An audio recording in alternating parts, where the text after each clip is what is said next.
Родителите на малиот Михаил од Тетово бараат помош од државата и граѓаните, за да може нивното дете да почне целосно да ја движи раката која била повредена при породување и целосно парализирана. Досега секаде се обратиле, каде можеле се лекувале, барале помош, но веќе немаат финансии да се изборат со својата мака. Со тешко срце се одлучив да се обратам на јавноста, заради тоа што пред година и 9 месеци ни се случи со третото дете една трагедија која што на пораѓајот му ја скршија раката. Немавме друг избор, се боревме, значи колку што можевме, се испозаглавивме за да идеме на терапии на секаде каде што разбиравме, значи за да се излечи детето.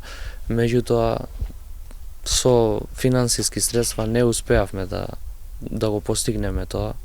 Мирослав е татко на 3 малолетни деца. Состојбата им е тешка, живеат со една плата, оти сопругата не може да работи поради грижа за Михаил.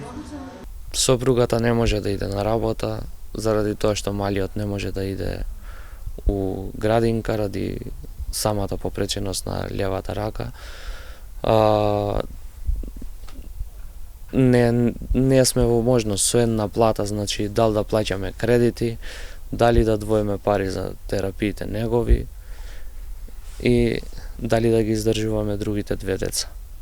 Семејството добило гаранција од Белградска клиника дека раката може да почне да се движи, но потребни им се 15.000 евра, пари за лекување, кои не можат да ги добијат преку фондот. Ги молат сите кои можат да им помогнат да заврши нивната голгота, а малиот Михаил да може конечно со двете рачиња безгрижно да го истражува светот и да му се радува на животот.